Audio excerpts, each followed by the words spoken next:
శ్రీమద్ధాత్రి లక్ష్మీ నృసింహ పరబ్రహ్మణే నమః. శ్రీమద్ విగనస మహాగురవే నమః.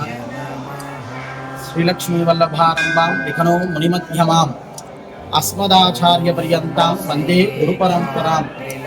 శ్రౌతస్మార్థాదికం ధర్మనిఖిలం ఏన సూత్రితం తస్మై సమస్త వేదార్థ విదే విఘనసే నమః.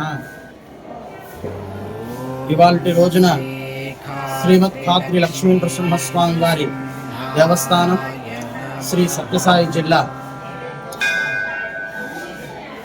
పుష్య శుద్ధ ఏకాదశి నాడు వైకుంఠ ఏకాదశి అని పిలువబడేటువంటి పర్వదినాన ఇవాల్టి రోజున స్వామివారి ప్రాతకాలమున నైవేద్యం జరిగి తదనంతరం ఆ యొక్క ఉభయదారులు రావడము, స్వామివారి చేయడము, తదనంతరం స్వామివారి వైకుంఠ ద్వారానికి విచ్చేసి ఉభయ నాంచారులతో స్వామివారు శ్రీదేవి భూదేవి సమేత శ్రీమద్ వసంత వల్లభరాయ స్వామివారు వైకుంఠ ద్వారానికి విచ్చేసి ఆ యొక్క వైకుంఠ ద్వారంలో మనందరికీ కూడా దర్శనమిచ్చి భక్తులెల్లరూ కూడా విచ్చేసి స్వామివారి యొక్క దర్శనానంతరం మీరు ఇబ్బంది పడి పక్కన ఉన్నటువంటి భక్తాదులకి ఎవరికి కూడా ఇబ్బంది కలగకుండా అదేవిధంగా ఇక్కడికి వచ్చినటువంటి భక్తాదులకి ఎటువంటి అసౌకర్యం కలగకుండా మా యొక్క అధికారులు అయితేనేమి, ముఖ్యంగా కదిరి శాసనసభ్యుడైనటువంటి కందికొంట వెంకటప్రసాద్ గారు